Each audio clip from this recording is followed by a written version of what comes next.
कुछ मिल रहा है ना, उसका कोई कारण है, अकारण कुछ नहीं है। चाहे भगवान की कृपा ही कारण हो।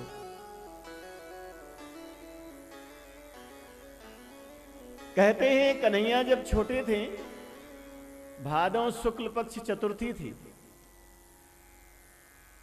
तो मैया ने कहा लाला आज चतुर्थी है, आज का चांद नहीं देखना चाहिए। आज ऐसा करना, संध्या हो अंधेरा हो उसके पहले ही लेकर के गायों को ले आना,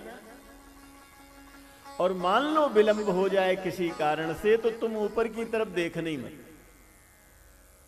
अच्छा, कन्हैया ने मां से कहा मां हम तो पहली बात जल्दी ही आ जाएंगे और विलंब हो गया तो ऊपर नहीं देखेंगे। अच्छा, भगवान को वहां विलंब हो ही गया वन में। वापस जब भगवान आने लगे तो भगवान को ध्यान आया कि मैया ने कहा है कि ऊपर मत देखना, आज भादों शुक्ल पक्ष है, चतुर्थी का चांद नहीं देखना चाहिए। तो भगवान बाल कृष्ण मस्तक झुकाए झुकाए ही चल रहे थे, लेकिन बना ऐसा कि कहीं एक गाय माता का चरण पड़ा था, उस गड्ढे में थोड़ा सा पानी था, उस पानी में चंद्रमा का प्रतिबिंब दिखाई पड़ गया ठाकुर जी। मैया ने पूछा तुमने चंद्रमा देखा?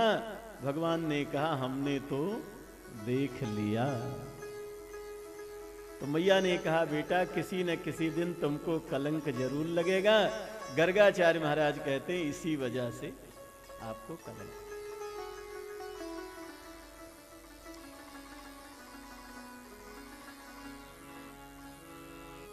भगवान ने कहा ये तो समझ में आ गया, लेकिन प्रसेन को क्या हुआ? तो भगवान अपने मित्रों को लेकर के पता लगाने के लिए गए। अच्छा, भागवत में लिखा है कि अगर भादों शुक्ल पक्ष चतुर्थी का चांद क्यों नहीं देखना चाहिए, क्यों कलंक लगता है? एक कथा इसमें, दो कथा है। एक तो उपोप पुराण गणेश पुराण है, उसमें भी कथा है, और एक कथा बहुत सर्व प्रसिद्ध है कि भादों शुक्ल पक्ष चतुर्थी के दिन गणेश जी महाराज कहीं जा रहे थे रात में ही, और पैर फिसल गया, गिर गए। अच्छा, कोई भी व्यक्ति गिर जाए तो मानवता ये है कि हम आपको दौड़ करके उठाना चाहिए, लेकिन कई बार ऐसा होता है कोई गिर जाता है तो लोग बहुत हंसते हैं। हंसना अच्छी बात नहीं। अब उसका बेचारे का हाथ पैर टूट गया, तुमको हंसी सूझ रही। और कोई व्यक्ति जब गिरता है तो चारों तरफ देखता है कि किसी ने देखा तो नहीं। अगर किसी ने नहीं देखा है तो चुपचाप धीरे धीरे चलने लगता है कि देखे भी नहीं। और किसी ने अगर देख लिया है तब तो महाराज वो ज्यादा लंबा चौड़ा पड़ता है कि वही जिसने देखा है वही वो आ करके उठावे। और फिसल करके कोई भी गिर सकता है। अपने यहां कहते हैं मुकदमे की हार, पुलिस की मार और फिसल करके गिरना, ये किसी के साथ हो सकता है। बहुत भीड़ भाड़ है, पुलिस ने एक डंडा मार दिया, अब क्या कर लोगे आप? वो प्रशासनिक व्यक्ति है, झगड़ा करोगे तो बिना मतलब केस हो जाएगी। और मुकदमे में आप बिल्कुल सही हैं, लेकिन वकील से बोलने में कुछ चूक हो गई, हार गए आप। और फिसल करके गिरना, बड़े बड़े शक्तिशाली लोग फिसल करके गिर जाते हैं। लेकिन कोई गिरे तो हंसना नहीं चाहिए, ये मानवता है। अब गणेश जी महाराज ने चारों तरफ देखा तो कोई तो था नहीं, ऊपर आकाश की तरफ देखा तो चंद्रमा हंस रहे थे। श्राप दे दिया, आज के दिन कोई तुम्हारा दर्शन नहीं करेगा, आदर्शनीय हो जाओगे। गणेश पुराण में तो ऐसी कथा है कि नारद जी महाराज कोई फल लेकर के आए, भगवान शंकर को दिया।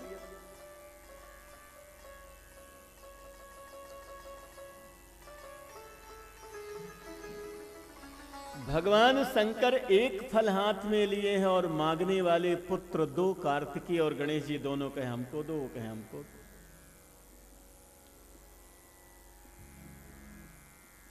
ब्रह्मा जी से भगवान शंकर ने कहा कि किसको देना चाहिए, तो ब्रह्मा जी ने कह दिया कार्तिकेय को दे देना चाहिए।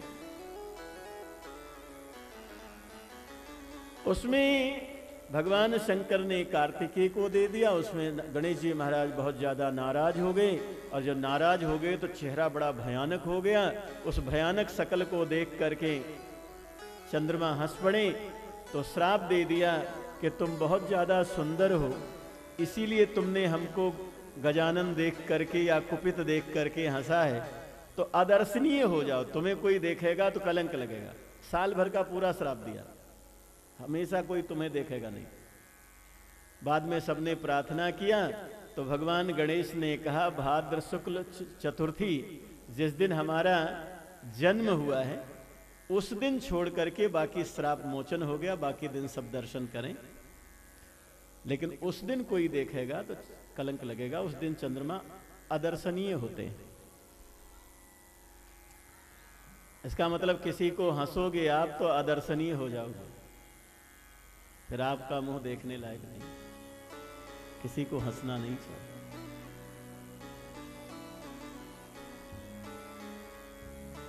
भगवान पता लगाने के लिए गए तो सिंह मरा हुआ मिला, फिर भालू के चरण चिन्ह दिखाई पड़े। भगवान वहां गए, एक गुफा के अंदर चरण चिन्ह जा रहा था। भगवान ने मित्रों से कहा आप लोग रुको, हम अंदर पता लगाते हैं। भगवान अंदर पधारे। जामुन जी का और भगवान का 27 दिन तक युद्ध हुआ। अब भगवान ने मन में सोचा कब तक युद्ध चलेगा, कोई भी काम हो तो पूर्णाहुति तो होनी चाहिए। तो आज 28वां दिन था। भगवान ने जरा एक जोर से मुष्टिका चला दी। जामुन जी महाराज भगवान के चरणों में गिर गए। मैं पहचान लिया आप हमारे रघुनंदन राम हैं। भगवान ने कहा वरदान मांगो। जामुन जी ने कहा हम क्या वरदान मांगे, हमने कोई पूजा पाठ तो किया नहीं, हमने तो 27 दिन तक आपको मारा है। भगवान ने कहा हमारे भक्त जो कुछ करते हैं हम उसी को पूजा मान लेते हैं। आपने 27 दिन तक हमको मारा, हमने उसको पूजा मान लिया, और आज 28वें दिन जरा एक मुष्टिका हमने चला दिया तो वो पूर्णाहुति हो गई। अब आपको जो वरदान मांगना हो मांगो।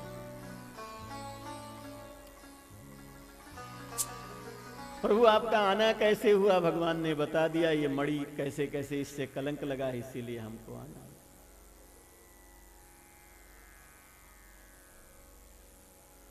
जामुन जी महाराज ने कहा हमारी पुत्री जामवती है। दरअसल जामुन जी भगवान राम के साथ में जनकपुर गए थे।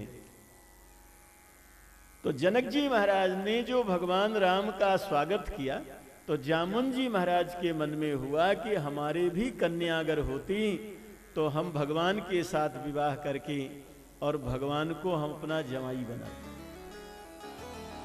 आज वही कामना उन्होंने अपने भगवान के पास रखी है। और जामुन जी महाराज के कन्या श्री जामवती जी हैं, इन्हीं के साथ भगवान का दूसरा विवाह हुआ। बोले जामवती कृष्ण भगवान की जय।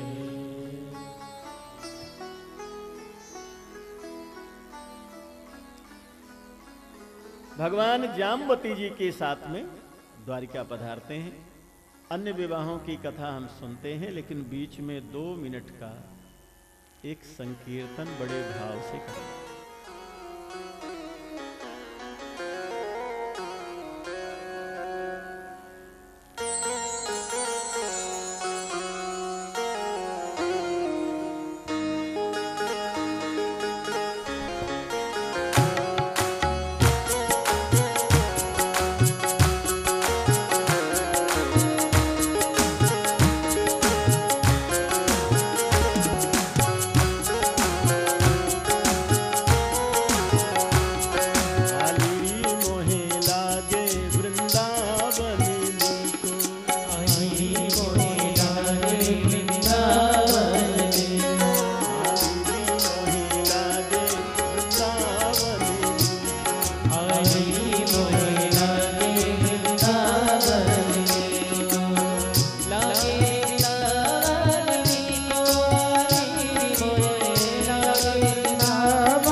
प्रभु गिरधर नागर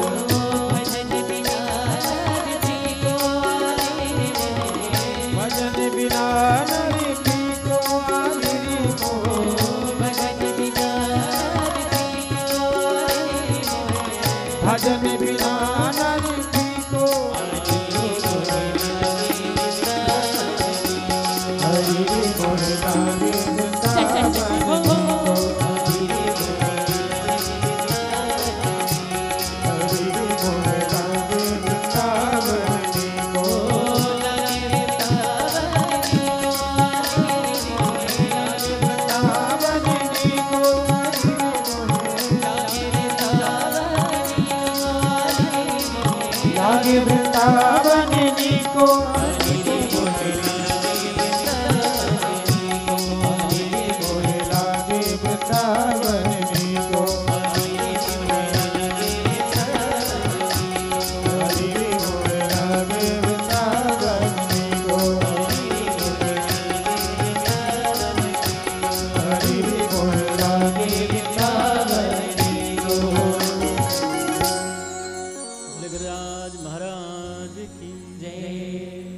बोले भागवत भगवान की, बोलो संत भगवान की, बोलो सतगुरुदेव भगवान की। सनातन धर्म प्रेमी सज्जनों, माता और बहनों, दिव्य मुरारी बापू धाम सेवा ट्रस्ट पुष्कर के तत्वाधान में जो कार्यक्रम चल रहा है सज्जनों, तीर्थाटन कथा मृत योजना समिति हर वर्ष कथा अलग अलग जगह तीर्थों में हो रही है।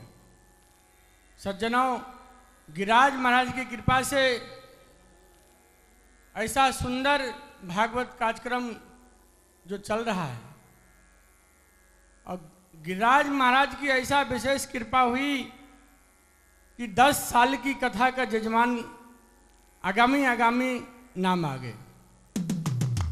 अब देखिए, 2026 का मैंने घोषणा की थी आप लोगों को कि जजमान आ गया है। 2024 में ऋषिकेश का जजमान भी आ गया, जोर से ताली से स्वागत करें।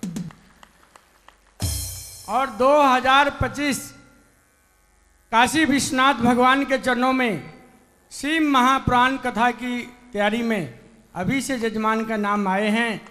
डॉक्टर घनश्याम शर्मा, राकेश शर्मा, रामगंज मंडी, भवानी मंडी, 7,51,000 रुपये का जजमान बना है।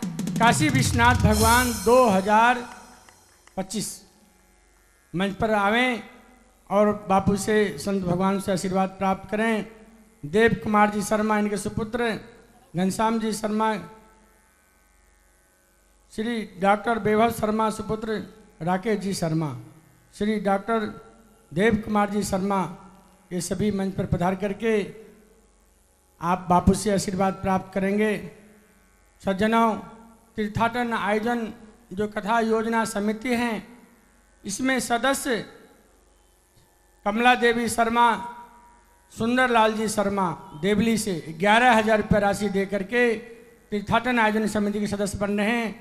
सबका जोर से ताली से स्वागत है। मंच पर पधारें और आशीर्वाद प्राप्त करें। श्री भगवान सिंह जी डेगाना, राजस्थान में 11,000 राशि दे करके तीर्थाटन आयोजन समिति का सदस्य बनने हैं। जोर से ताली से स्वागत करें। श्री कान सिंह जी गुलाबपुरा, तीर्थाटन सदस्य 11,000 रुपये राशि दे करके बना है। जोर से ताली से स्वागत करें। इस सज्जनों मंच पर आकर के बापू से आशीर्वाद प्राप्त करेंगे। भगवान सिंह जी, कान सिंह जी गुलाबपुरा। श्री रवि कुमार जी उमरवेश, सरिता गुप्ता, मुगरा वासापुर, यूपी से 11,000 रुपया दे करके तीर्थाटन सदस्य का मेंबर बन रहे हैं। सज्जनों, जोर से हम लोग उनका ताली से स्वागत करेंगे। सुरेश बिंदल, बारी, धौलपुर जिला, राजस्थान से 11,000 रुपया दे करके तीर्थाटन आयोजन समिति का सदस्य बन रहे हैं। जोर से ताली से हम लोग उनका स्वागत और अभिनंदन करेंगे।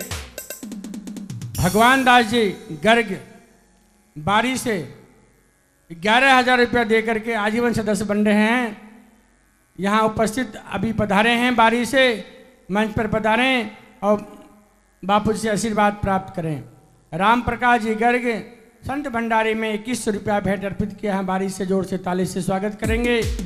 कालू लाल जी राठौर, झालावाड़, 21 रुपया संत भंडारी में भेंट अर्पित है। जोर से हम लोग ताली से स्वागत करेंगे। सज्जनों, बहुत सुंदर ये अवसर, ये आनंद गिरिराज जी महाराज कि यहाँ जो चल रहा है, आगामी कथा सूचना जजमानों का है और तीर्थाटन आयोजन में सदस्य जो बन रहे हैं सभी को साधुवाद और धन्यवाद हैं कि इस प्रकार का तीर्थाटन आयोजन समिति में जो कार्यक्रम चल रहा है, इसमें जो भक्त सदस्य बनना चाहेंगे, आपको समिति के द्वारा जो सुविधाएं हैं वो सुविधा प्राप्त होगी। और वहाँ सदस्य में 2 मेंबर यदि आप आएंगे, उनकी सुविधा समिति के द्वारा विशेष रहेगा। और अन्य सदस्य का भी व्यवस्था समिति का चार्ज रखा है, उनके द्वारा सुलभ है। ये सुंदर कार्यक्रम हर वर्ष जो नवीन तीर्थों में कथा का जो आनंद लाभ है आप लोग प्राप्त कर रहे हैं। 2018 में रामेश्वरम, 2019 में द्वारकापुरी, 2020 में जगन्नाथपुरी, 2021 में बद्रीनाथ धाम, 2022 में चित्रकूट और 2023 में पुष्कर राज और 2024 में ऋषिकेश गंगा जी के तट, 2025 काशी विश्वनाथ और 2026 उज्जैन महाकालेश्वर। यहाँ तक कि यजमानों का हार्दिक अभिनंदन, हार्दिक स्वागत है, जो तीर्थाटन आयोजन समिति में विशेष मन बना करके आगे होकर के कथा का यजमान स्वीकार किया है। बहुत बहुत धन्यवाद हैं। गिरिराज महाराज जी के पावन चरणों में ये कार्यक्रम जो आशीर्वाद मिला है, आगे से आगे हम लोगों को आशीर्वाद मिलता रहेगा और बड़े से बड़े कार्यक्रम होता रहेगा, यही आशा है। जय श्री राम, जय श्री राम।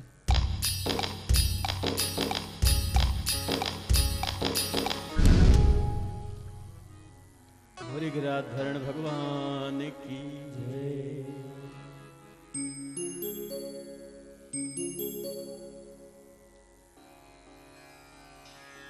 भगवान का तीसरा विवाह शत्राजित महाराज की कन्या सत्यभामा के साथ में हुआ।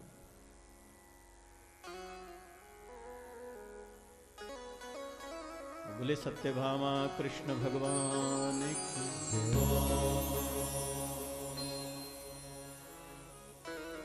भगवान बहुत ज्यादा समय पांडवों के पास व्यतीत करते हैं, क्योंकि पांडवों के साथ दुर्योधन आदि अन्याय कर रहे हैं। पांडव भगवान के भक्त हैं, इसलिए बहुत ज्यादा समय 2-2, 4-4 महीने ठाकुर जी पांडवों के पास रह जाते हैं। माता कुंती और सब भगवान से बहुत ज्यादा स्नेह करते हैं। महाराज अर्जुन तो भगवान के बड़े ही मित्र हैं, और अर्जुन के लिए तो भगवान गीता जी में कहते हैं पांडवा नाम धनंजय, पांडवों में अर्जुन मेरा ही स्वरूप। तो एक बार भगवान पांडवों को देखने के लिए इंद्रप्रस्थ पधारे।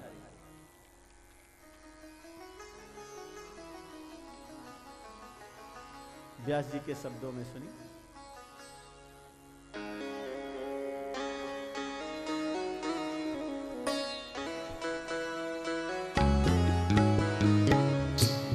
एकदा पांडवान् द्रष्टुं प्रसीतान् पुरुषोत्तमः।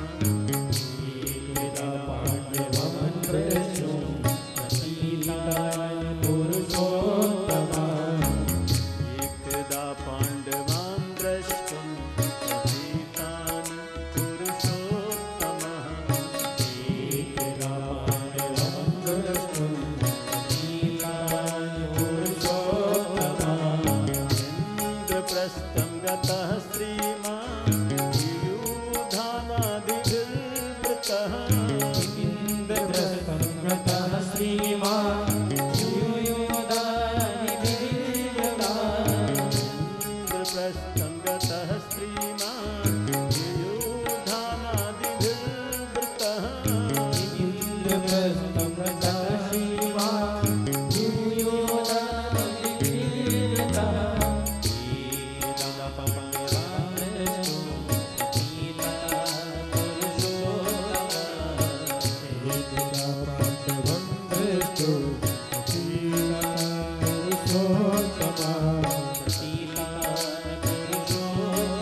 देखने के लिए भगवान इंद्रप्रस्थ गए। एक दिन भगवान महाराज अर्जुन के साथ में इंद्रप्रस्थ में यमुना जी के किनारे घूम रहे थे, तो भगवान ने देखा एक कन्या यमुना जल में खड़ी होकर के तपस्या कर रही है। भगवान ने अर्जुन से कहा कि आप ये पता करो कि ये कौन है और ये किस लिए तपस्या कर रही है। तो अर्जुन महाराज ये पता करने के लिए कि ये जो तपस्या से विरत हो, खाली बैठी हो तब तो पूछें, जब ध्यान में बैठी हो तो क्या पूछें। तो पूरे दिन प्रतीक्षा करते रहे, कई दिन, लेकिन कन्या तो वो देवी हमेशा ध्यान में जल में खड़ी होकर ध्यान कर रही। तो महाराज अर्जुन ने मन में सोचा ये विश्राम कब करती होगी, कभी तो विश्राम करती होगी। तो महाराज अर्जुन रात दिन देखना चालू किए वहीं बैठ करके। ये जो महाराज अर्जुन है ना, ये गुडाकेशा हैं, निद्रा विजेता हैं। जैसे हम आप कहते हैं ना कब 11 बज गया नींद आने लगी, इनको ऐसा नहीं होता। जब ये चाहें तो विश्राम कर लें, न चाहें तो न करें। तो एक दिन देखा कि वो कन्या बड़े शांत भाव से यमुना जी के किनारे बैठी हैं। तब अर्जुन ने पूछा आपका परिचय क्या है और आप क्यों यहां जल में तपस्या कर रही हैं, किस लिए कर रही हैं। तो उस कन्या ने, उस देवी ने कहा कि मैं सूर्य भगवान की पुत्री हूं, मेरा नाम है कालिंदी। ये तो मेरा परिचय है। अब रह गई बात हम तपस्या क्यों कर रहे हैं, तो साक्षात नारायण ही द्वारिकाधीश के रूप में अवतार लिए हैं और आजकल वो द्वारिका के राजा हैं। उनको पति रूप में प्राप्त करने के लिए मैं तपस्या कर रही हूं। अर्जुन ने कहा उनको पति रूप में प्राप्त करने के लिए इतनी तपस्या की क्या जरूरत है। वो तो इस समय विवाह का अभियान ही चला रहे हैं, इस समय कोई कठिन बात नहीं। भगवान से जाकर के बताया तो महारानी कालिंदी के तपस्या को पूर्ण करने की भावना से भगवान उनके सामने उपस्थित हुए। कालिंदी देवी ने भगवान को सुंदर माला पहना दिया, भगवान ने उनको माला पहना दिया और हमारे ठाकुर जी का चौथा विवाह बड़े धूमधाम से सूर्य भगवान की पुत्री महारानी यमुना कालिंदी के साथ में भगवान का चौथा विवाह हुआ। व्यास जी के शब्दों में सुनिए।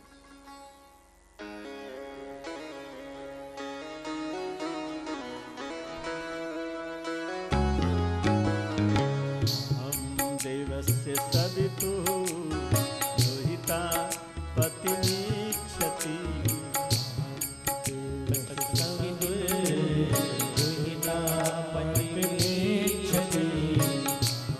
देवस्य सवितु लोहिता पतिमीक्षति अहं देवस्य सवितु लोहिता पतिमीक्षति विष्णुं वरेण्यं वरदं तपः परममास्थिता विष्णुं वरेण्यं वरदं तपः परममास्थिता विष्णुं वरेण्यं वरदं तपः परममास्थिता विष्णुं वरेण्यं वरदं तपः परममास्थिता अहं देवस्य सवितु लोहिता पतिमीक्षति अहं देवस्य सवितु लोहिता पतिमीक्षति लोहिता पतिमीक्षति लोहिता पतिमीक्षति। उज्जैन के एक राजा थे, दो भाई थे, बिंद अरविंद। उनकी बहन थी जिसका नाम था मित्रवृंदा। ये जो बिंद अरविंद थे ना, ये दुर्योधन के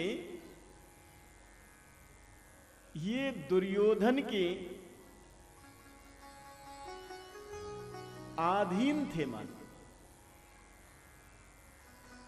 ये अपनी बहन मित्रविंदा का विवाह दुर्योधन से करना चाहते थे, लेकिन मित्रविंदा जी ये बड़े बाल्यकाल से भगवान श्री कृष्ण को ही चाहती हैं। इन्होंने बचपन से बड़ी आराधना किया है भगवान की। तो यहां भी महाराज रुक्मणी जी जैसी घटना हुई।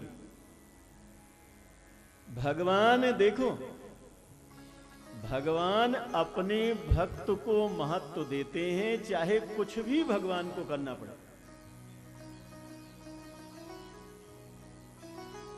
और भगवान का हमारी 5वां विवाह मित्रविंदा के साथ में हुआ। कौशल देश के राजा थे नग्नजित। कौशल 2 है, एक उत्तर कौशल, एक दक्षिण कौशल। उत्तर कौशल तो अयोध्या जी, जहां राम जी राजा हुए। दक्षिण कौशल के एक राजा थे जिनका था नाम नग्नजित। नग्नजित इनको क्यों कहा जाता है? क्योंकि इन्होंने नग्नों को जीता था। नग्न किसको कहते हैं?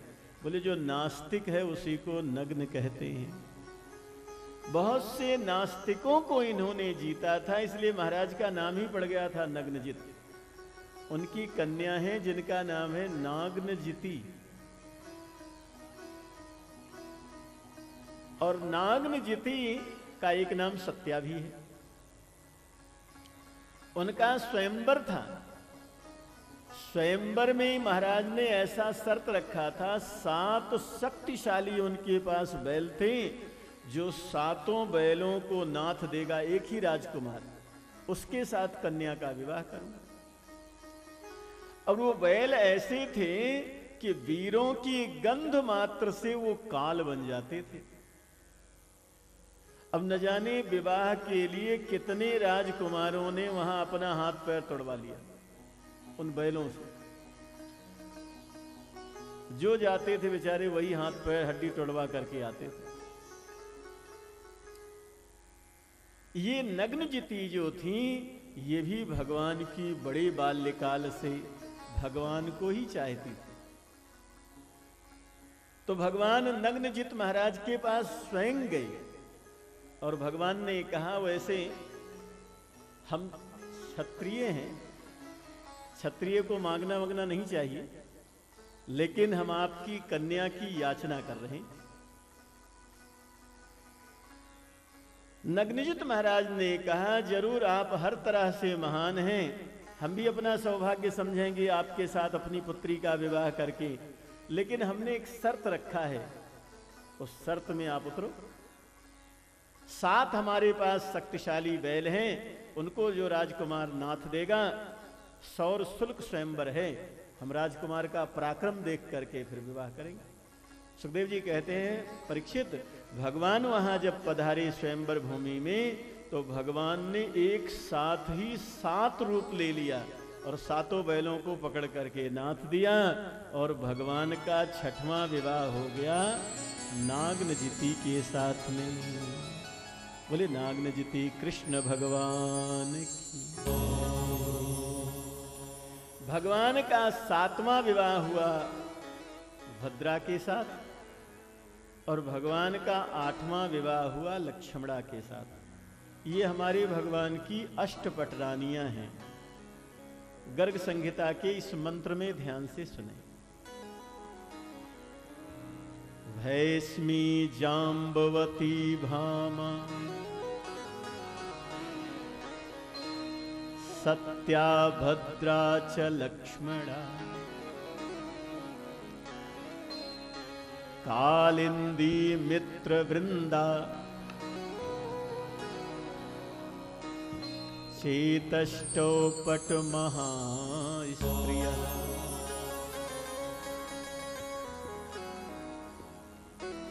अब भगवान की 16,100 विवाह कैसे हुए वो कथा ध्यान से सुनिए। एक भौमासुर नाम का राक्षस था। ये राक्षस भूमि का पुत्र है।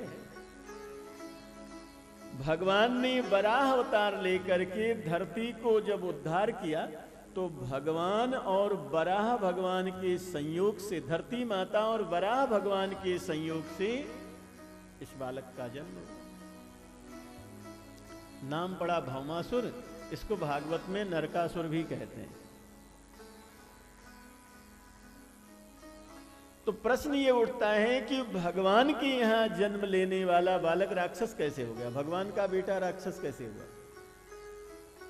तो कहते हैं कि धरती माता के मन में उस समय हिरण्याक्ष जैसे दानों का भय समाया हुआ था, इसलिए भगवान के संयोग से जन्म लेने वाला बालक भी राक्षस हो गया।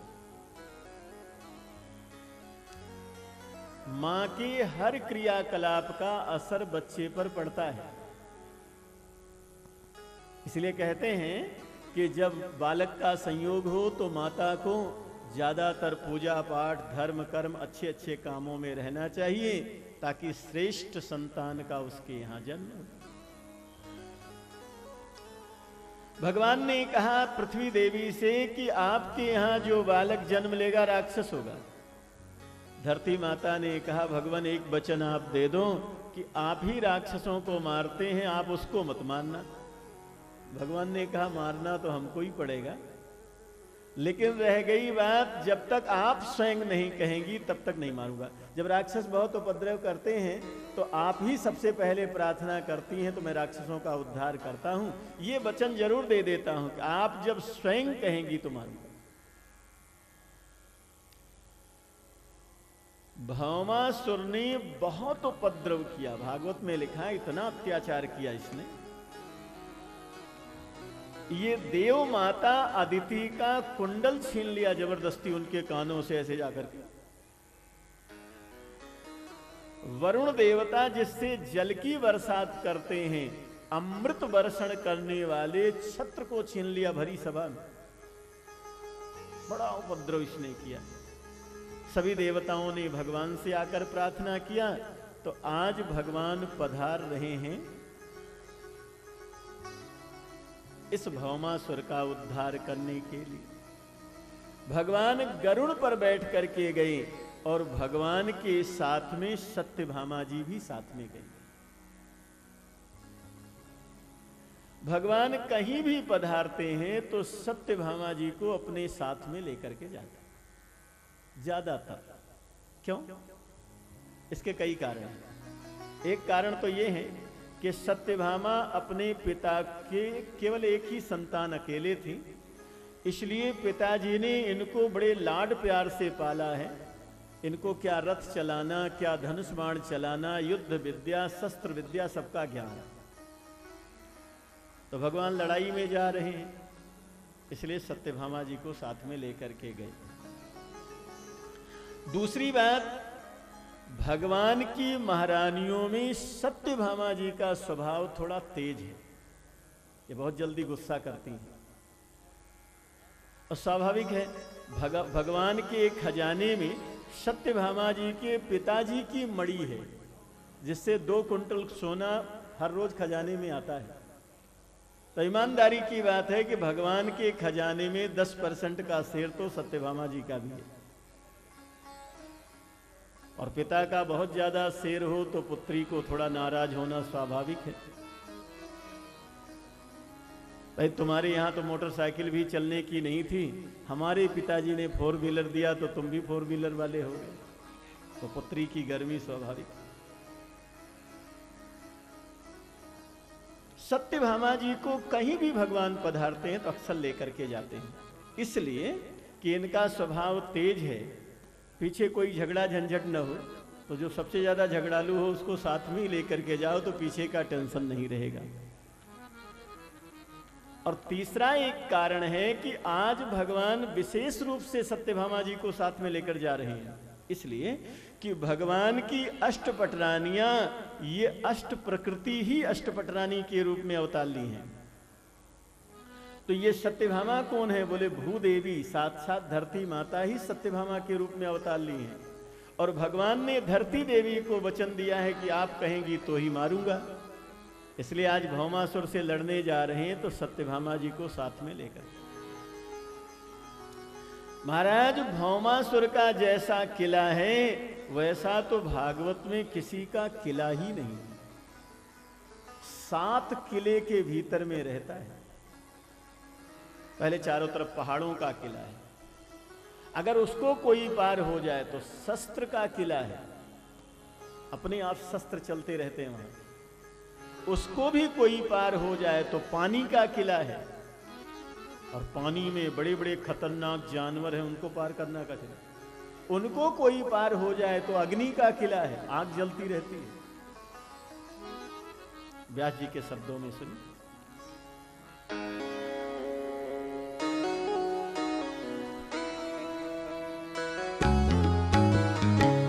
दूर गई सप्त दूर गई लाग्न्यानिल दुर्गम, शस्त्र दुर्गई जलानि दुर्गमम्। दूर गई सप्त दूर गई लाग्न्यानिल दुर्गमम्। शस्त्र दुर्गई जलानि दुर्गमम्। मूर्पासायुतैर्घोरै दृढै सर्वत्र आवृतम्। मूर्पासायुतैर्घोरै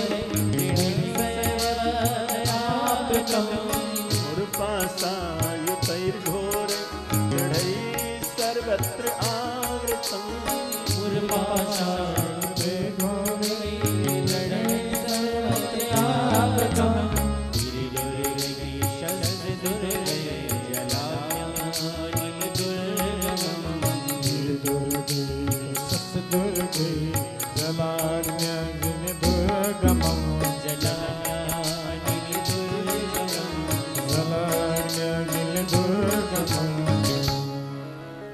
भगवान सबसे पहले जब पहुंचे तो भगवान ने अपने गदा से उसका पर्वतों का दुर्ग तोड़ दिया। अस्त्र शस्त्र का दुर्ग पार करना था तो भगवान ने सुदर्शन चक्र चला करके उसके अस्त्र शस्त्र के दुर्ग को भी नष्ट कर दिया। पानी का किला था उसको भगवान ने सुखा दिया। अग्नि का किला था उसको भगवान ने शांत कर दिया, और उसके समस्त किला को नष्ट करते हुए भगवान उसके नगर में पहुंच गए। उसका एक महामंत्री था, ये बड़ा दुर्दांत राक्षस था, मुर नाम का दानव। इसके 5 सिर थे।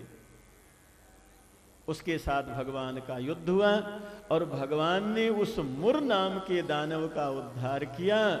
इसलिए हमारे ठाकुर जी का एक नाम पड़ गया मुरारी। मुर के अरी बन गए भगवान और उसको कर दिया संहार। तो जैसे त्रिपुरारी, खरारी, रावणारी, कंसारी, वैसे भगवान का नाम पड़ गया मुरारी। अब ये कथा जानना जरूरी है कि नहीं? श्री कृष्ण गोविंद हरि मुरारी, और कोई कहे ठाकुर जी का नाम मुरारी कैसे पड़ा? बोले पता नहीं। बोले हमारा ही नहीं पता है कि हमारा नाम कैसे पड़ा, ठाकुर जी का तो छोड़ो। एक बार भाव से जय जयकार करो। बोले मुरारी भगवान की जय। अब भौमासुर जब लड़ने के लिए आया तो भगवान ने लड़ना बंद कर दिया। अब केवल भगवान अपना बचाव कर रहे हैं कि उनको कुछ न लग जाए। बाकी भौमासुर शस्त्र पर शस्त्र प्रहार कर रहा है, लेकिन भगवान मार नहीं रहे। और जब उसने बहुत ज्यादा अत्य कर दिया तो सत्यभामा ने कहा, ये पापी शस्त्र के ऊपर शस्त्र चला रहा है, आप इसको मारते क्यों नहीं? भगवान ने कहा, देवी जी हमने आपको ही वचन दिया था कि आप कहेंगी तो मारूंगा। आपने कह दिया, अब समझ लो ये मर गया। और भगवान ने सुदर्शन चक्र से भौमासुर का उद्धार कर दिया। बोले द्वारिकाधीश की भौमासुर के पुत्र का नाम था भगदत्त। भगवान ने उसी को राजा बना दिया। भगवान पूरे महल का निरीक्षण की। भौमासुर ने देव माता अदिति का कंडल छीन लिया था, भगवान ने वापस ले लिया। वरुण का छत्र भगवान ने वापस ले लिया। उसने कारागार में 16,100 राजकन्याओं को बंद करवा दिया था, कैद करवा रखा था। तो भगवान ने महामंत्री से पूछा कि इन राजकन्याओं ने क्या अपराध किया। महामंत्री जो थे वो रोने लगे कि महाराज, हमारे जो राजा थे वो बड़े पापी थे। वो तमाम राजा महाराजाओं को मार करके उनकी कन्याओं को ला करके यहाँ कैद में बंद करते थे। उनकी भावना ऐसी थी कि जब 20,000 की संख्या हो जाएगी तो एक मंडप में 20,000 राजकन्याओं के साथ विवाह करके फेरा लगा करके एक इतिहास कायम करूंगा। लेकिन दुष्ट का मनोरथ कभी सफल होता नहीं। अभी 16,100 ही संख्या पूरी हुई थी। उनके अत्यंत अत्याचार की वजह से आपने उनका उद्धार कर दिया। तो भगवान ने आदेश दिया कि इन राजकन्याओं को ससम्मान इनके घर, इनके ठिकाने पहुंचाओ। सभी राजकन्याओं को वस्त्र आदि दिया गया और भगवान ने कहा, अब आप लोग अपना अपना स्थान बताएंगी और आपको हम व्यवस्था करेंगे आपके यहां पहुंचवाने की। तो समस्त राजकन्याओं ने भगवान के सामने हाथ जोड़ करके कहा कि इस पापी ने हमारे खानदान में ही किसी को नहीं छोड़ा। जब तक परिवार का एक बच्चा भी जीवित रहा तब तक इससे लड़ता रहा। जब सब समाप्त हो गए तो ये हमको जबरदस्ती लेकर के आया है। अब परिवार में कोई बचा ही नहीं तो आप कहां छुड़वा देंगे हमको। भगवान ने कहा, ये तो दुख की बात है, लेकिन फिर भी आपके कोई चाचा होंगे, ताऊ होंगे, मामा होंगे, किसी का भी नाम बताओ, उनके हम छुड़वा देते। तो समस्त राजकन्याओं ने कहा, प्रभु अब छुड़वाने से कुछ काम बनने वाला नहीं है। इस दानव के कैद में हम लंबे समय तक रह गए हैं। अगर हम वापस जाएंगे तो समाज हमको स्वीकार नहीं करेगा। अब हमारे सामने दो ही परिस्थिति है, या तो हम कुमार्ग अपना लें और या तो आत्महत्या कर लें। भगवान ने कहा, कुमार्ग अपनाना तो पाप है, लेकिन आत्महत्या करना महापाप है। अब तीसरा कोई उपाय हो तो बताओ। तो समस्त राजकन्याओं ने कहा, भगवान एक तीसरा उपाय भी है। जिस समय हम लोगों ने आपका दर्शन किया, मन से हम लोगों ने आपका ही वर्ण कर लिया है। अब हमारी संख्या बहुत ज्यादा है, हम आपके लिए भार नहीं बनना चाहते हैं। हमारी एक इच्छा है, एक मंडप बनाया जाए और उसमें आप हम सबके साथ में 7 फेरा लगा लें। फिर आप द्वारिका चले जाइए, हम लोगों को जीने का एक अवलंब मिल जाएगा। हमसे कोई परिचय पूछेगा तो हम कहेंगे हम द्वारिकाधीश की पत्नी हैं, नहीं तो ये समाज हमको जीने नहीं देगा। सुखदेव जी कहते हैं, परीक्षित उन तमाम राजकन्याओं के हृदय भाव को जान करके भगवान ने कहा, द्वारिका में किसी बात की कमी नहीं है, इन सबको द्वारिका ही पहुंचाया जाए। समस्त कन्याओं को द्वारिका पहुंचाया गया। भगवान ने देव माता अदिति के कुंडल लौटा दिए, वरुण का छत्र लौटाया गया और फिर भगवान का 16,100 स्वयंवर एक ही मुहूर्त में हो गया। इतना रूप केवल भगवान ने ही लिया ऐसा नहीं, हर द्वारिकावासी का भगवान की कृपा से सब 16,100 रूप में हो गए। हर मंडप में दाऊ जी भी हैं, हर मंडप में भगवान तो दूल्हे के रूप में है ही हैं, लेकिन हर मंडप में प्रत्येक द्वारिकावासी है, सबके 16,100 रूप हो गए। और एक ही मुहूर्त में ठाकुर जी के 16,100 विवाह और भी हो गए। इस तरह हमारे ठाकुर जी के कुल विवाह हो गए 16,108। महात्मा लोग कहते हैं ये 16,108 क्या है? तो कहते हैं वेद में 1,00,000 मंत्र हैं,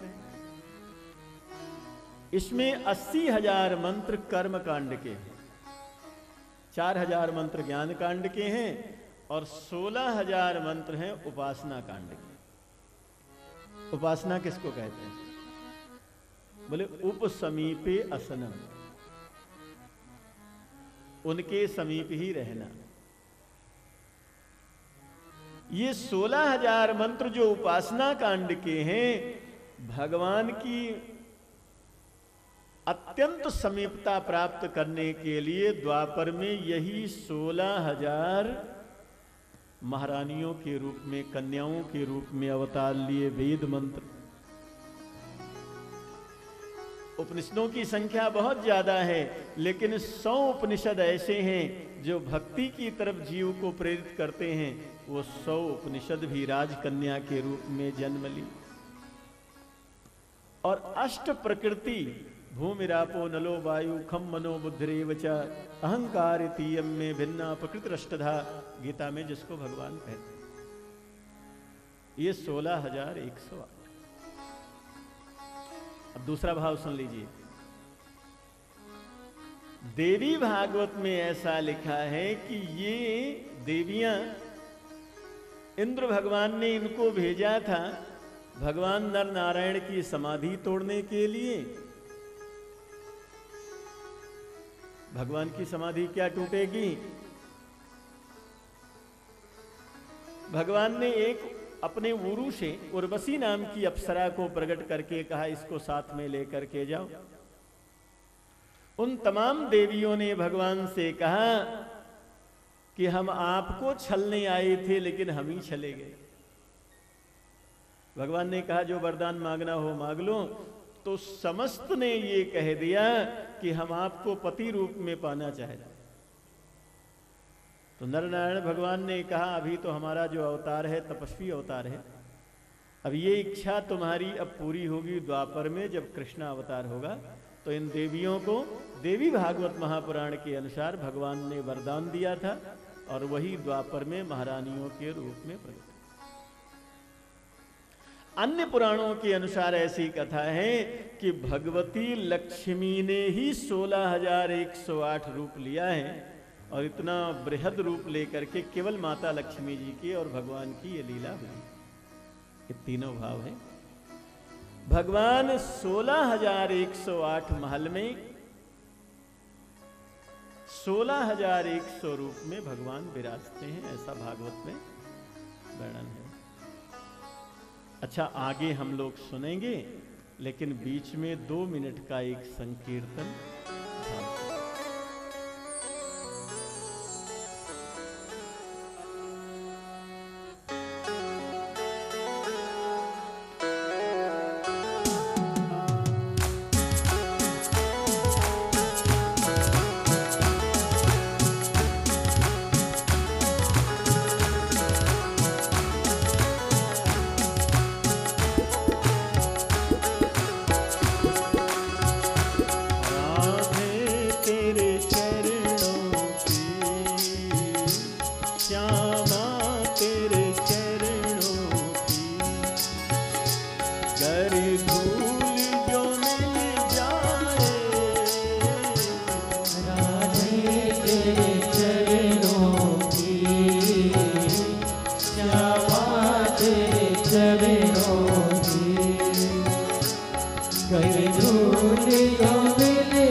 जो मिल जाए, दिल की कली मिल जाए।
नजरों से जो गिर जाए, मुश्किल है संभल पाए। तेरे चरणों की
तेरे चरणों की, श्यामा तेरे चरणों की, कर धूल जो मिल जाए,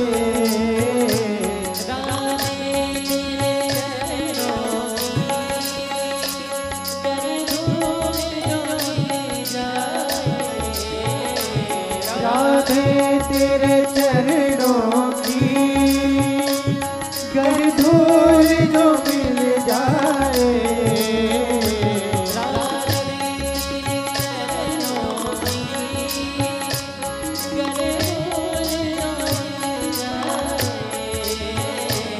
राधे तेरे चरणों की,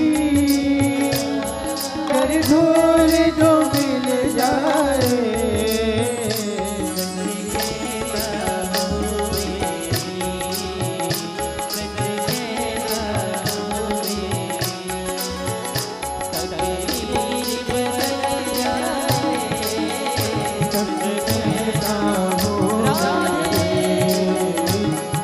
कहता हूँ मेरे तकदीर बदल जाए,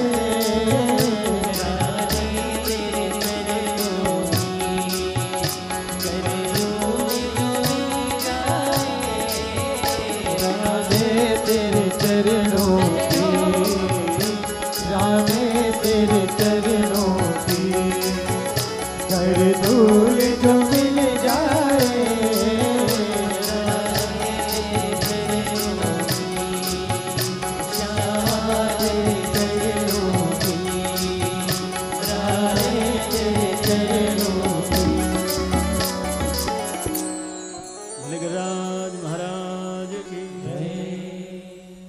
बोले भागवत भगवान की।